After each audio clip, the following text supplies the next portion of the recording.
Welcome back, players. I'm Jacko36Cancel, and this is Coco the Weiss Cat.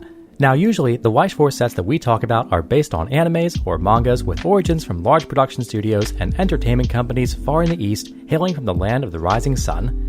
A few years back, however, in an effort to grow deeper roots into the Western market, Bushiroad announced that they would be introducing English original sets based on things that hit a little closer with Western audiences. Some of these are arguably more westernized shows, like Mob Psycho or Seven Deadly Sins, and some are cartoons with totally Western source material, like Batman Ninja or Adventure Time.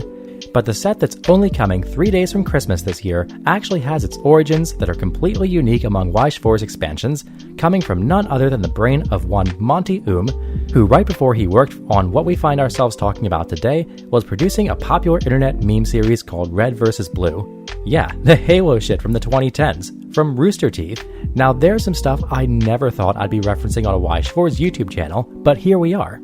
Remember the days when you'd open websites that weren't YouTube, like Newgrounds or Albino Black Sheep or even Funny Junk or E-Bomb's World? Well, as the internet was having its coming-of-age phase 10 years after the Y2K bug was supposed to kill all computers for the rest of time, we young'uns found ourselves laughing right along with stupid bullshit like Master Chief sucks at Halo 3, Red vs. Blue, and Ventrilo harassment featuring angry WoW nerds. In this era of internet oddities, Rooster Teeth was a name that most people with an internet connection fast enough to load Flash videos knew about. Now at my ripe old age, all this pre-Facebook and YouTube ad partnership corporate apocalypse of the internet content all kind of blends together into an amorphous time-dilated idea of what it meant to be a citizen of the internet back then. However, even as I look back into that nebulous and wonderful period, Monty Oom's creation, RWBY, stands out as something very different. Back then, exposure to stuff even in the same realm of the anime that we now know and love was pretty limited for Western audiences. The only places you really saw it was the anime fan art on sites like DeviantArt, and on TV either late at night on Adult Swim or early Saturday morning on 4Kids TV. So an internet video series based entirely in a world so inspired by Eastern influences and with characters modeled so close to what would be considered anime characters was something very different than what Rooster Teeth had ever brought us before.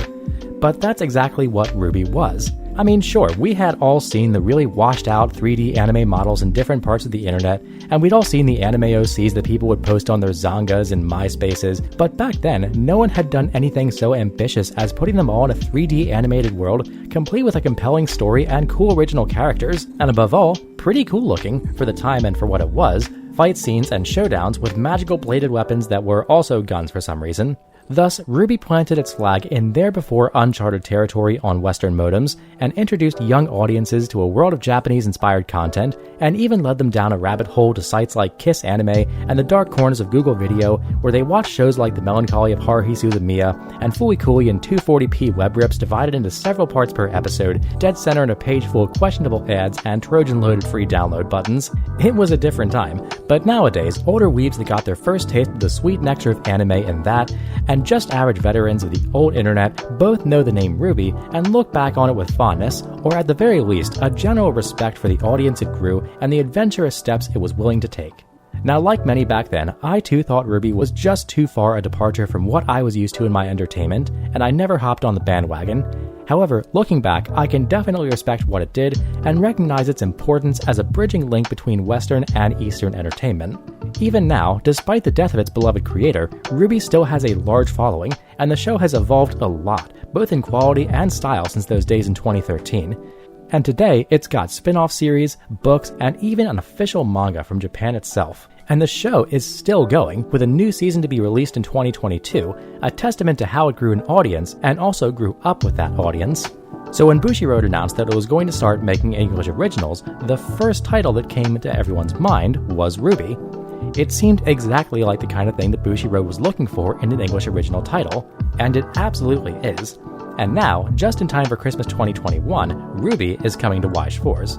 I have to admit though, despite how much RWBY makes sense, seeing Rooster Teeth's name at the bottom of Weiss Force cards as the artist's trademark and copyright, being the same people behind videos such as Rage Quit, Hide the Fart, is pretty jarring. But stranger things happen. After all, there's a lot that falls under the umbrella of stuff picked up by Rooster Teeth nowadays. Anyway, sorry for the long intro, but I do feel it's important to appreciate what RWBY was, is, and now why it's so cool that we see it on Weiss Force cards.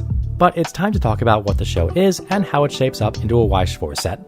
So RWBY is a fantasy future series that takes place in the world of Remnant, where in the wake of a great war, the world is constantly under threat by monsters called Grimm, and tensions between kingdoms of the world still run hot. After a great war, the King of Vale had academies founded to train huntsmen in the ways of magic, guncraft, and conventional combat to eventually form teams that fight the Grimm together. RWBY, like many of these teams, has a name that comes from the acronym of the first name of its members: Ruby Rose, Weiss Schnee, Blake Belladonna, and Yang Zhao Long. These teams, with the first letter of the leader's name as their first initial, are meant to either be a color or at least invoke the feeling of a color. Using their various weapons and fighting styles, they learn to battle as a cohesive unit against the Grimm, while also competing against other huntsmen, awakening their powers, and finding their way in an ever-darkening dystopian world where who the enemy really is a question that seemingly has an increasingly vague and troublesome answer. Other teams in the world, like Coffee, Juniper, Indigo, all have their own stories and adventures set inside the world of Remnant and are also featured in the coming Weiss Force set. So with all the history and backstory covered, why don't we have a look at how RWBY actually takes form in Weiss? Well, to that end, I've actually mocked up something a bit different, and hopefully that I'll continue to use in future set discussions to help give us a quick, at-a-glance look at how Weiss Force sets are designed and what certain sets offer. The first of these two things is my collecting graphic here. This little chart is designed to just briefly give us an overview of what the set looks like in terms of the cards and shiny stuff. As you can see, RWBY has 100 cards and 36 parallel foils, including SPs. While it doesn't feature some of the more conventional higher rarities or overframe rares, it does have RWBY rares as set-specific rares, with that familiar gold bordering on the outer elements. The SPs in the set feature signatures and quotes from the voice actors of Team RWBY, and the RWBY rares each feature one of the team's distinctive marks. Finally, there's also an SEC of Pyrrha from Team Juniper that looks from the picture as though it might have silver bordering. It's hard to tell with this reference image, but it looks quite a bit different from the other gold-bordered cards. But the collector's info aside, let's get to the nitty-gritty about the set. The first thing you'll notice about RWBY is that red is king. Red has 4 of the 9 double rares in the set, most of the parallel foils, and of course a fair chunk of the strongest cards. And red, of course, has RWBY herself, Amber the Fall Maiden, Cinder, one of the big antagonists of RWBY, and Pyrrha from Juniper, and several other team members. Blue, interestingly, carries both Blake and Weiss, and yellow, of course, is Yang and many of the male members of other teams. As for green, it's by far the smallest chunk of the color wheel, and is home to many Academy staff like Ozpin. It does seem strange to me that Blake wasn't green so that the teams could be more balanced, especially RWBY itself, across the colors, but maybe there's a reason for that in the flavor of the show that I just don't know about. Another thing you'll notice is that while Team RWBY is featured on the high rarity cards and their base rarity and double rare counterparts, the rest of the set is very spread out across the cast. There are tons of cards from other teams, like Indigo, Sun, and Juniper, and plenty of antagonist cards as well as the Academy people. But let's talk about the mechanics. So on that note, I'll move to the second graphic I prepared, one that outlines some common and important set mechanics that are featured in different Weiss Force expansions. As you can see from this list, RWBY doesn't have much in the department of meta hate, but it does bring a lot to the table at the top and bottom end. You have level 3 defensive combos, cancel burn, precision finishers, and of course, big dick damage at the top end. And at the bottom at 0, you have a lot of hand filtering and value to support your deck. RWBY is also universally traded, meaning that you can play just about anything with everything in the set, and not worry about how different characters or combinations will conflict with others. Further, you do see that most of the modern conveniences in the utility department, like having access to stock swapping and free freshing as well as solid early plays, are present. And at level 1, you do have both on reverse and on attack advantage combos. Finally, the set does feature double standby, and in fact has 2 different level 3 standby combos. So of course, with that, combined with some great back rows, the characters in this set can hit pretty big power numbers. So now that we have an idea of the set's overall style, let's move into the notable cards. We'll start at 0, moving up through level 3, and showcase the standout singles in RWBY. And at 0, a great place to start with that is RWBY herself in the form of the box topper promo, Team RWBY. Base 3k, can't side, but if she's alone, she gets plus 1500 and plus 1 level. Yikes, a 4500 level 1, level 0. I think this may be the best turn 1 level 0 in English. And keep in mind, even if you play her down with other characters, at the end of combat, if you've stock bombed or reversed your other characters away, you can still pass to your opponent with her on the stage alone with that ridiculous power. Super strong. Keeping in red but moving to different hand filtering options, we have Amber, Fall Maiden. During your turn, she gets plus 1k, and on play, she's a salvage Ricky for any Remnant character. Also in the Fall Maiden group, we have Pyrrha, Fall Maiden's Vessel Candidate. When she's reversed, you can top check 3, choose a Remnant character, and add it to hand and pitch a card. and if you have 2 or less cards in memory, you can send her there. Even if you're not playing the RWBY level 3, which needs to see this card in memory to work, it's a very solid level 0 filter that offers a bit of memory compression, even if it's not really a theme in the set. Red also houses the set's main Brainstormer, which is on Nora, and she's a tap self salvage Brainstormer that when one of your characters is reversed, gives another character plus 500 power. It's decent, if not a bit assuming and generic. However, it's the clear choice for brainstorming, unless you're running 8-gate Cinder in red, which ironically has a green Emerald Brainstormer that only works with those 8-gate red climaxes. You also have a tap self mill 5 draw Brainstormer on Blake, but nobody likes draw Brainstormers. Anyway, moving on to another strong level 0 option, we have the shop promo Blake and Yang new uniforms. They're 500 power, and when they attack, you look at the top 2, put 1 in the waiting room, and 1 on top, and they're also a bottom deck level 0 reverser. This is a very strong card, especially for standby decks, and you'll see it a lot. Now closing out the 0, a few quick mentions of this are Neon Cat, which is a coin flip that is also a cost 0 stage bomb, and a solid clean cut Yang, and a Lee in green that does some clock shenanigans. But let's move on to the level 1. I admit it, I don't think level 1 is where the set really shines, but there are still some decent combos. Red actually has 2 level 1 combo options. In the TD, you have Ruby Rose, which at base 4500 has a Minaminita combo on a gate, meaning that on reverse, you top check 4, add a character, and give another character plus 2k for the turn. She also gets plus 2k on attack, making her a pretty respectable reverse combo, a solid choice. In the main set, Cinder also has an attack mill 1 salvage X where X is level, also on a gate, but outside the 8-gate red and green Cinder deck, it's not terribly good. In green, Penny has a better version of this combo where on a bar you mill 2 and salvage X where X is combined level. In yellow, we have John, School Dance, and he's a weird one. When he attacks with a choice climax, you choose another character to get reverse search, and also choose a character and give it plus 2k. So if you set this up right, you could potentially only need 1 reverse on a very large character in order to get all your searches off, but it is still a bit clunky. Yellow also has a 2-1 early play that's like the Joker from the Show's Over combo in Persona 5, where on reverse, you kill the climax and top check 5 for 2 characters. And finally, in blue, we have the Weiss combo. She's base 4k and gets plus 2k if you're playing the game, so basically a 106k, which is nice, and her combo is on a pants. On attack, you reveal the top 3 cards of your deck. Then your opponent chooses a character and you get to put it into your hand. Then you choose one of the other cards, put it on top of your deck, and put the last card into your waiting room. And this is weird. While it's very unappealing to let your opponent choose what character you put into your hand, you can also order your triggers and keep your stock clean. I am very interested to see how this one plays come the set's release. Now that's the end of the level 1 combo suite in RWBY. As for other notable level 1s, we have this 1-0 yellow Tai Yang, which gives all your characters plus 1k on your turn, and also lets you pay 1, pitch 1, rest him, and top check 3 for any card. Really cool. There's also a 1-0 level reverser Pyrrha that lets you draw and discard, and also puts the level 0 Pyrrha from your waiting room into your memory. And of course, you have the 1-1 Yang leave a counter for 2k, some 102k punches, and 2 slightly different 1-1 standby targets with hand encore. But moving right along, we're going to showcase a few things at level 2. So first off, the set does have your 2-1 pay 2 free fresh backup, which is very valuable, but that's not the only good level 2 counter. We also have Maidens, the 2-3 event that lets you choose a character in battle and make it so that it cannot deal damage to you this turn, and also gives one of your characters plus 1500. Great money counter, A+. Also at level 2, you have a Cinder and a John back row that act as good assisters and have mechanics that are locked into their specific deck builds, 8-gate and 4 choice 4 standby respectively. And of course, RWBY has your standard 2-2 standby targets. But level 2 is always short, and it's time to move on to level 3, because in RWBY there's a lot of level 3 to showcase.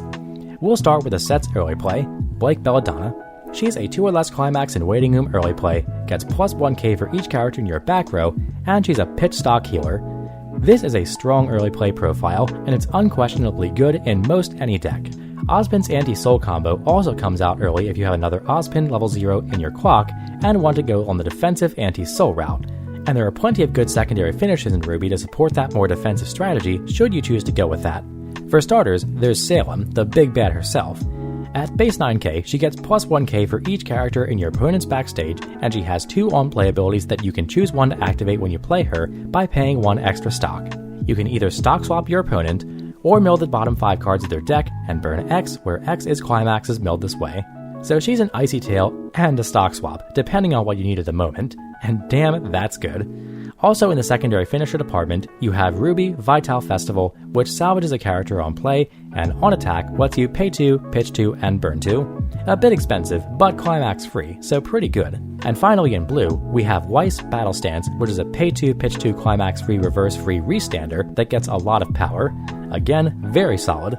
Now those are pretty good secondaries, but there's also some great utility. In blue, we have Weiss Summoning, which gives everything in front of it plus 2k, heals on play if you play it from hand, and also rests itself to let you order the top 2 cards of your deck. It's quite decent in standby and non-standby decks. And speaking of utility that supports multiple strategies, we have Neapolitan. When she comes in, you can pay 1 and salvage a climax, and also on play, you can pitch a character and then choose 2 characters in your opponent's waiting room and put them on separate positions that are open on their stage. And some of you may be asking, well wait, why would you want to do that? I assure you, others are sweating bullets thinking about why that's so scary. And there's no better card to demonstrate why than Ruby Rose herself.